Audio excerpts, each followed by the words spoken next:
What is good, Ninja? OJ over here from PlayerEssence, and welcome to another PE Nintendo Switch and gaming news video. Today we've got a bunch of great topics for you guys, a lot of interesting stuff to go over, so let's go ahead and get right into it. So the developers of Boiling Bolt, that was a game that was supposedly coming to the Nintendo Switch. It was like a 2D shooter as far as like the side scrolling with some 3D elements made on Unreal Engine 4. We got a trailer for it. The official site said, hey, it's coming to Nintendo Switch. Apparently that is not happening. According to the official Boiling Bolt Twitter page, this is what they had to say on the matter of a Nintendo Switch version. Quote, "Woo! There's a ruckus over Boiling Bolt on Switch. The game is not on tracks for Switch." Now later in the comments they did say that they're focusing on the PS4 and Xbox Ones for now, and depending on the sales they could consider a Switch port. Well, I would say this. If there is a big ruckus over the Nintendo Switch version or having a Switch version, maybe you should think about making a Switch version, whereas I don't think PS4 and Xbox One owners are going to be salivating over this style of game. I'm just saying, not saying that it won't sell well or not saying that it won't do okay, but I'm just saying with the Nintendo Switch, this type of game, the game that you're making, is far more suited for a portable than it is suited for a screen, sitting down at home. Let's just be honest here. It's a shooter, side-scrolling type of game, smaller type. It's just more suited. People rather have it to where they can play it on their TV and also play it on the go. So I probably understand where they're coming from as far as putting it out on PS4 and Xbox One. Obviously, you have install base there. You have Unreal Engine 4 there. You have support that's been there for a while now. Nintendo Switch is new, so I can definitely understand. But I would definitely think, if I were them, about putting it out on the Switch or doing what you can, crowdfunding, whatever the case is, to get it out on there, because I think more people would be more inclined to buy it on Nintendo Switch than PS4, Xbox One, because I definitely won't buy it on PS4, Xbox One, and I think it's already out on PC. I definitely won't buy it on any of those platforms, but I'll buy it on Switch if I can play it lying down in bed. So that's just my opinion on the matter. Let me know what you guys think about this in the comment section below. Alright, and moving on to the next article here. We have a rumor that Okami HD is coming to the PlayStation 4 and Xbox One in December. It's listed internally by two individual European retail chains. So Kotaku UK is reporting that two independent retail chains, each in differing parts of Europe, have added Okami HD for PlayStation 4 and Xbox One to their internal upcoming physical releases calendar as launching December 12th. Okami HD is a high-definition remaster of the 2006 released Okami. It was released for the PlayStation 3 both physically and digitally in Japan, but as a digital-only title in the West. Now, Okami actually originally came, like we said, to the PlayStation 2, and then it was released on the Wii, I think a year later in 2007, and then of course it was released on the PlayStation 3, and I have bought all three versions at this point. I bought the PS2 version, I bought the Wii version, and I bought the HD remaster and played and beat all three of them. And I am not going to do that again for Capcom. We need to see a true sequel to Okami, and not Okami then, not that. We need to see a real true console sequel to Okami, and I'm definitely not going to be buying this for a third time because I bought all of them pretty much full price. They were all $50, and I think the remaster PlayStation was like $20 or something like that. I don't remember, but either way, I bought them all full price, and I'm not going to do this with Capcom again, Portcom. But this is what they said they're going to do, so I'm not surprised that they're saying this, because back in like what, April? Back in April they're saying, hey, we're going to promote console re-releases.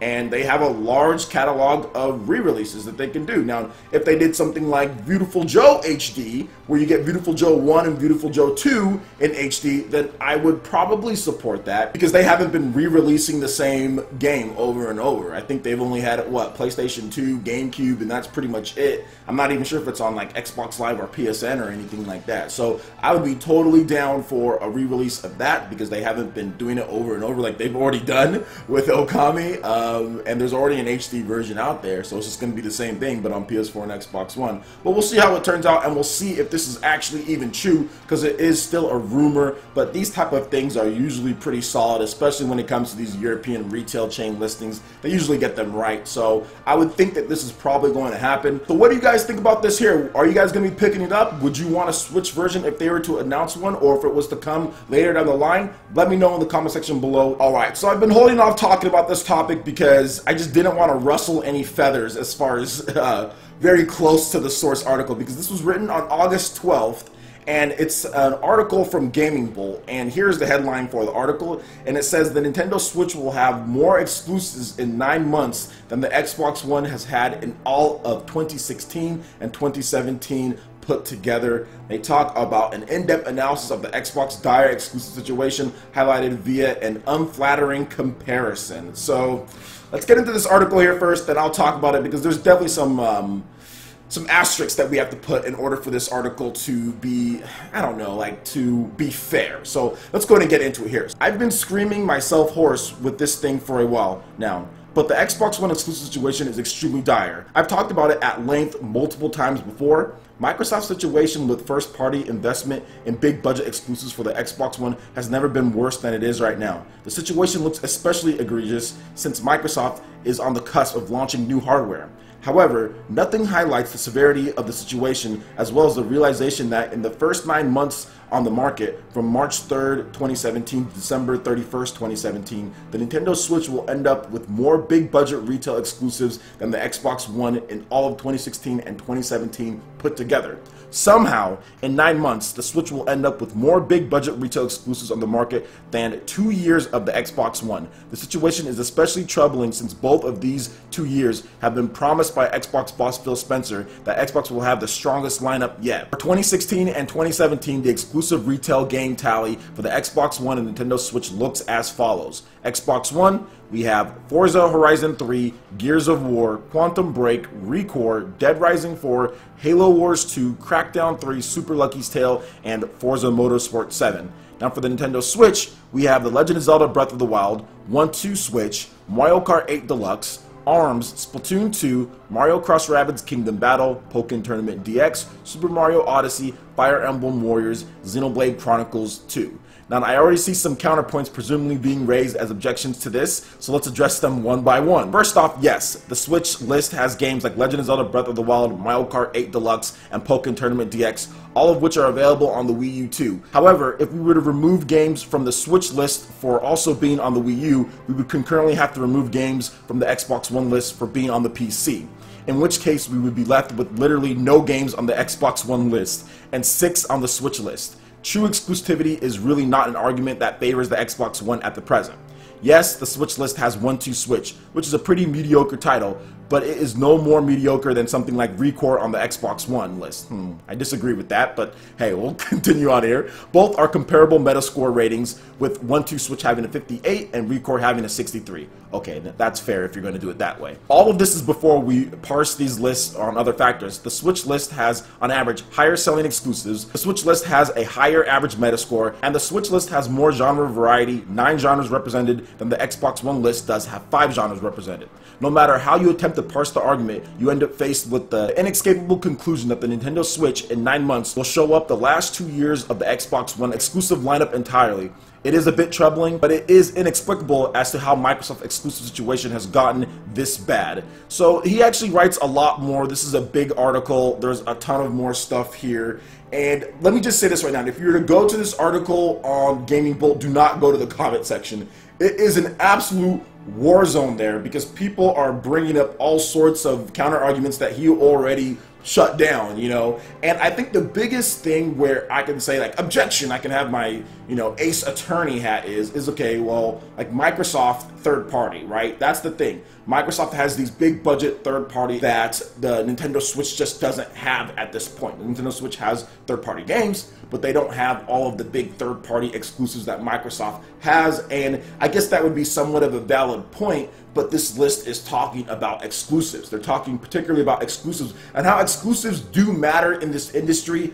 At one point, there was a time where people tried to say that exclusives didn't, especially with the Wii U being around. But now if you look at the Nintendo Switch, exclusives definitely matter. Nintendo's big, huge list of exclusives are helping drive the Nintendo Switch, along with other factors as well. Great marketing. They also have the portability factor that's in there. That's a huge thing with the Switch. But you can't sit here and say people didn't get hyped because they can play Legend of Zelda Breath of the Wild, which is a Nintendo exclusive. They can play Mario Kart 8 Deluxe within the first 2 months of the Switch being out. On top of that, you're going to get big RPGs. You're going to get smaller RPGs right there at launch. I Am Setsuna. You're going to get some right in between there. They have Mario plus Rabbids Kingdom Battle coming out. And then you also have have Skyrim at the end of the year, plus Xenoblade Chronicles at the end of the year. To me, these are factors that all kind of contribute to the Nintendo Switch doing better. And I know Skyrim is not an exclusive, but at the same time, it's the first time Nintendo fans finally get to play something from Bethesda outside of like Where's Waldo back in the day. And on top of that, there's exclusive features for Skyrim, and you can take that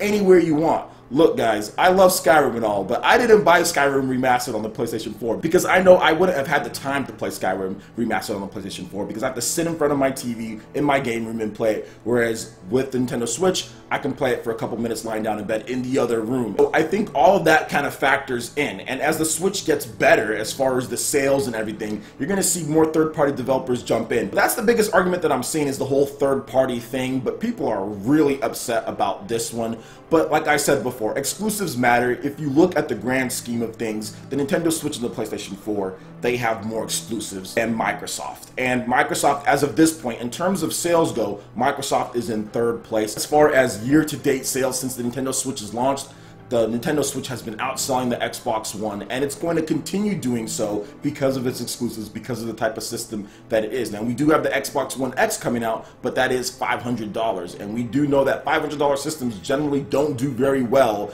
worldwide, so I don't really see that making a huge impact in terms of sales. You need more exclusives, you need more content in order to drive more people to your system, and you need more exclusive content because, like the article said here, hey, PC is a thing, and PC is steamrolling pretty much everyone at this point. Steam is such a big thing in people's lives today, and you can play your games at such higher resolutions and frame rate than the Xbox One. So the thing about it is, like, they really need to make sure that they get some exclusives. Sony has a number of exclusives. Sony has third-party exclusives, and that's the reason why Sony's doing so well, outside of some other things too, but they're doing well because they do have those exclusives that really drive things like Horizon Zero Dawn. They're going to have Spider-Man, they're going to have God of War, they're going to have a bunch of games coming, Uncharted. They have more than what Microsoft has been doing in addition to that third-party support. Microsoft for this year, I mean, it's been pretty like tame, and I have an Xbox One, guys. Not making this video to hate on Xbox or anything like that. I have it, but I've talked about this for quite some time because I was a huge Xbox 360 fan. That was my favorite console last generation. I played Xbox 360 like crazy, and there were great exclusives. There were tons of exclusives, or at least timed exclusives from big games like Lost Odyssey, Blue Dragon, Eternal Sonata. There was a bunch of them. Star Ocean 4 was even a timed exclusive at first. It was the only place you can play it was Xbox 360, and I loved that game. And it doesn't help that they canceled some of their big exclusives that people were looking forward to, including myself. Scalebound, action RPG from Platinum, canceled. Fable, action RPG, a game that really got me into the Xbox, canceled. So they need to do something. They need to do something in order to stop the bleeding, but I'm not sure if the Xbox One X is it. So what do you guys think about all of this? Do you play your Xbox One more? Do you feel that the Xbox One X is going to help things? What do you feel about Microsoft's exclusives, which is like Crackdown and Super Lucky's Tale coming out? How do you feel about those? And what do you think Microsoft can do to kind of turn things around? Because since 2017 started, as far as when the Switch launched, the Switch and the PlayStation 4 have been outselling the Xbox One by a good amount. So let me know what you guys think about that in the comment section below. Alright guys, that wraps it up for this video here. Go ahead and check out the links in the description below. We've got Facebook, we've got Twitter. Go ahead and give us a like and a follow on our social media. Really helps us spread the content of PlayerEssence across the interwebs in addition to YouTube. Also make sure you check out our Patreon page, pledge any tier, be entered to win some awesome prizes each month. In addition to that, we have Discord voice chat and $10 prize eShop tournaments for Mario Kart 8 Deluxe, Splatoon 2, and more. So support PE Live and PE Arena right here on PlayerEssence. Also, make sure you hit that like button if you did like this video. Lets me know you guys want more content like this going forward in the future. And subscribe to PlayerEssence for the latest news, reviews, discussions, and more. Thank you so much for watching, and we'll catch you again for the next video. Peace.